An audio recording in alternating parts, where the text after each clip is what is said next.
Quand la journée de travail se termine pour certains, elle commence pour d'autres. Il est 17 h, les employés de cette agence d'assurance à Colmar sont partis.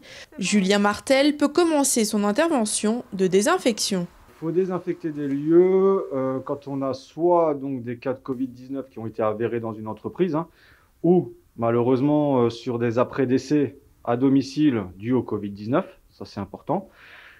Ou dans ce cas précis-là, c'est une désinfection préventive, puisqu'on est dans une agence d'assurance et ils accueillent donc du public depuis le déconfinement. Dans le cas où ça ne sert à rien de désinfecter, c'est tous les lieux qui sont fermés depuis plus de 15 jours en fait. Puisque le virus aujourd'hui, on le sait, il vit jusqu'à 12-13 jours sur certaines surfaces.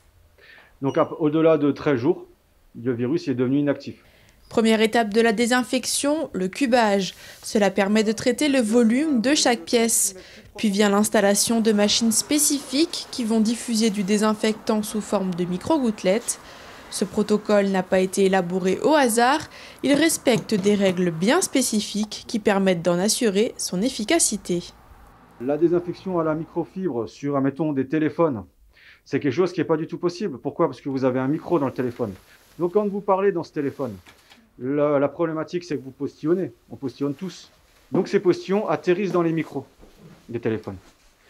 On a une zone humide dans ces micros. On ne peut pas nettoyer ça et désinfecter ça. Avec une microfibre, ça n'existe pas. Le seul moyen pour arriver à atteindre ces micros, c'est la désinfection des surfaces par voie aérienne. C'est des appareils qui sont normés. Donc les appareils que nous, on a disposés, qu'on va utiliser, ils ont la norme NFT 72281, comme le produit. C'est les deux, c'est le couple machine plus produit qui vous donne cette norme. Après une bonne demi-heure de diffusion, la désinfection est terminée. Dernière étape, attester de son passage. Prochaine intervention de désinfection pour le groupe NAD, une école élémentaire orinoise.